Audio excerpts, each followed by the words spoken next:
Hey, welcome. This is Story Time with Mr. T. Today's story is Pickles to Pittsburgh. This is written and colored by Judy Barrett, drawn by Ron Barrett. Shout out to Mrs. Peterson's preschoolers at St. Francis Xavier School. The letter of the week is Pickles or P, and so we have Pickles to Pittsburgh.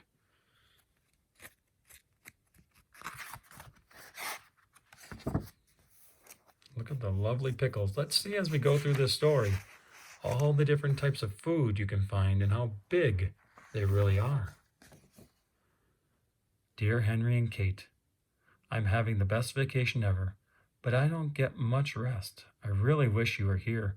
Our group travels around in a big blue bus and somehow manages to climb up and down the tallest and bumpiest mountains and around some of the biggest plants I've ever seen. We've visited many unusual places, met the local people, and even helped them out with some of their chores. I'm taking lots of pictures because this place is hard to believe. Can't wait till I see you next Thursday. Love and hugs, Grandpa. Look around right now. You can already see some of the big things down here in the bottom. Some lettuce.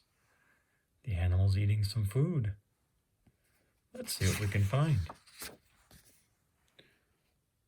Well, we all miss Grandpa an awful lot. His Saturday morning pancakes, his mostly funny jokes, and especially his wonderful bedtime stories. Tomorrow will be Thursday, and he'd be home. We could hardly wait to hear where he had been and what he had done. To pass the time, we helped Mom make spaghetti and meatballs for dinner. Henry made the largest meatballs we'd ever seen. They barely fit into the pot. Mom thanked us for helping, but asked that the meatballs be much smaller next time. After we finished eating, Henry and I cleared the table so we could help bake a special welcome home cake for Grandpa. It was chocolate with strawberry icing and made in the shape of Grandpa's face. We licked as much of the batter of the spoons as we possibly could. Wow, let's look here now. We're on a little travel. I took Grandpa's postcard to my room and put it on the little table beside my bed. I kept staring at it and wondering. The lamplight made bright a photograph of a wonderful place that seemed somehow familiar. I said goodnight to it and drifted off into my dreams. Surrounded by milky blue skies and Henry as my co-pilot, we carefully steer our plane through large puffs of mist. Soon we find ourselves soaring over an island, a very lumpy island. From the air, it looks like a gigantic feast. Immense vegetables, salads, and desserts lie beneath us. The mountains look like huge loaves of bread. Look and see what you can find here. Sliced bread, broccoli, strawberry cake, loaves of French bread. Looks like ham, pie, cake. I wonder what else we're going to find.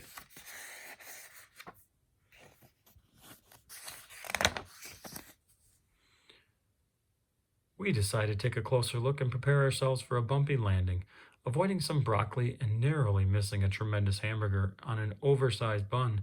We come down and taxi on what appear to be giant strips of bacon. Henry and I step down from the plane and look around in awe. Before us lies a strange but wonderful landscape. We are surrounded by larger-than-life vegetables. Nearby is a lake that smells like breakfast, bordered by leafy jungles of lettuce that resemble a tossed salad. Frogs on bread, butter, eggs. Looks like peppers in the background. Oh my, they've just begun their party. We try to keep our balance as we walk around the top of a gigantic bagel and past a forest of towering carrots. One is pierced by a tunnel large enough for a car to drive through. Off in the distance, we see popcorn snowing down into the peaks of enormous rolls. Way above our heads, high up in the trees that look like broccoli, chubby birds are nesting in huge, shredded wheat biscuits. Yeah, you see the birds right down here. And the wheat biscuit, we have Henry Kate down here, we've got the bird, the mama bird, papa bird, bringing in a hot dog. Many types of desserts. Those of you that are dessert fans, you would love this one. And if you don't mind your vegetables too much, those broccoli, they don't look too bad as well. Ahead of us, at the end of a long road, lies what looks like an abandoned town. Eager to know where we are, we start walking toward it. Sweet-smelling rain begins to fall. It collects in hundreds of open containers that are lined up in a field beside the road. Lots of orange puddles are everywhere. Orange juice! All of a sudden, we find ourselves standing in the shadow of a giant tuna fish sandwich, being delicately airlifted by a helicopter. In the distance, another helicopter races off with a jumbo pickle in tow. When we reach what is left of the town, we see the remnants of a sign welcoming us to a place called Chew and Swallow. Somehow I know I've heard that name somewhere before. We walk through the entire town in amazement. Can you imagine? Those are giant hot dogs. Look at the spaghetti. It's overtaken the city. Giant meatball and eggs flying from the sky for breakfast. Let's take a look here. Donuts on top of the buildings. Spaghetti noodles, macaroni roofs, cherry cobbler, upside down ice cream cones, and a giant turkey. Not to mention the waffles taking over the street. Let's see what else we can find.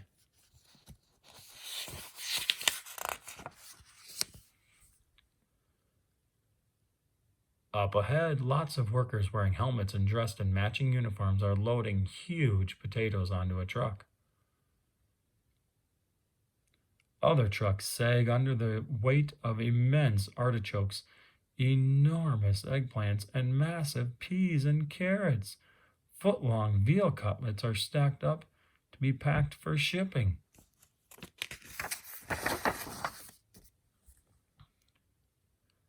To the east, the weather is changing, and we can see sandwiches raining down. As soon as they land, they are piled up neatly, ready for shipment on a freighter anchored down by the shore. Look at those hot dogs.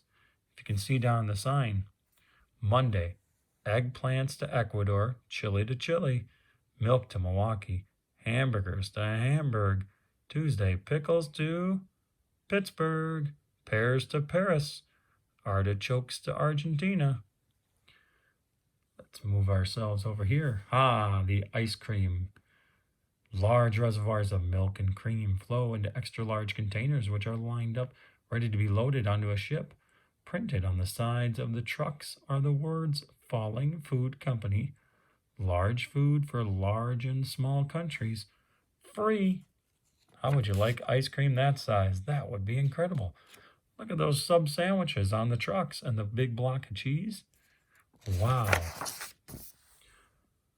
One of the workers tells us that Chew and Swallow used to be a very ordinary little town, except that instead of weather, food rained down from the sky for breakfast, lunch, and dinner.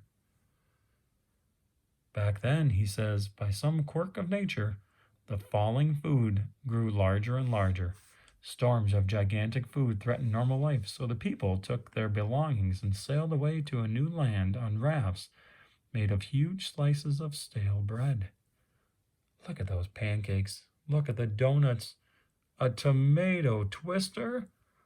Wow.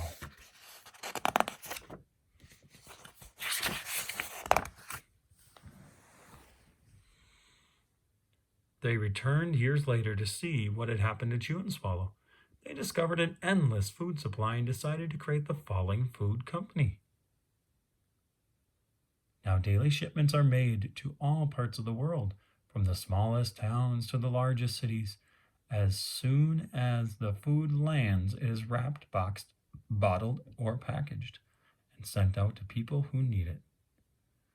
And as my little one would remind me, to never eat soggy waffles. You'll get to see your north, east, south, and west. Directions on a globe. Even the poverty and drought. Look at those giant French fries. Throughout the world, giant pieces of pizza. They can't even eat them all. They've got to be so big. There is always enough food for everyone. They're up there cutting down the hamburgers, chopping off pieces of the bread, eating just the seeds on top, sesame seeds.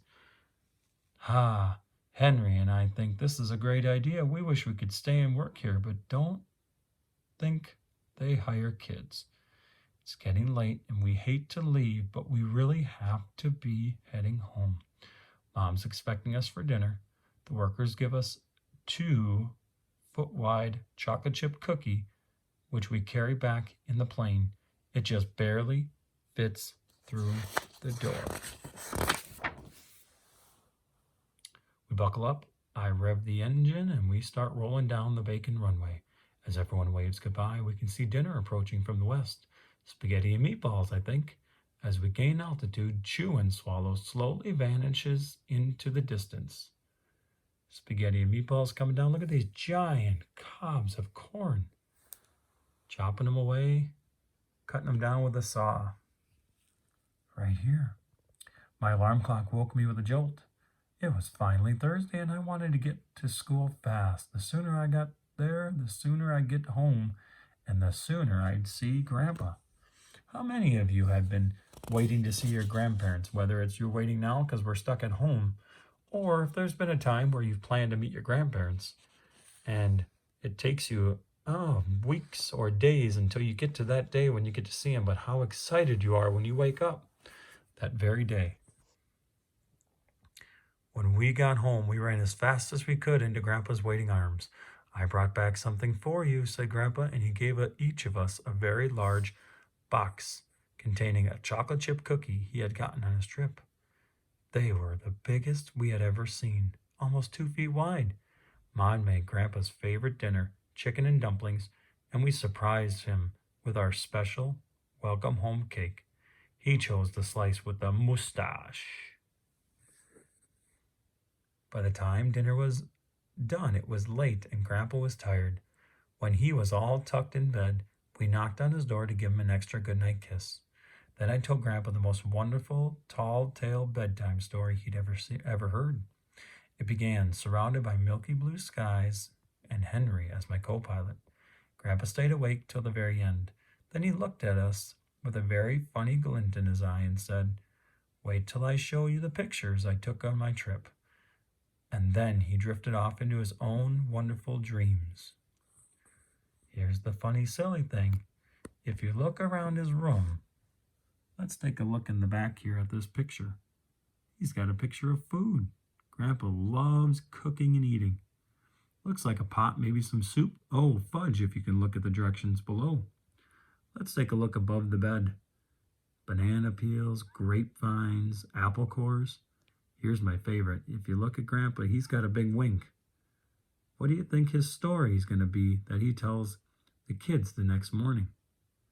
Let's take one more look down here.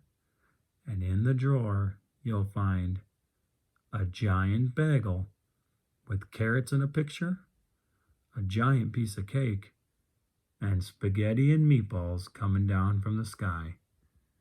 Where do you think Grandpa really was on his trip?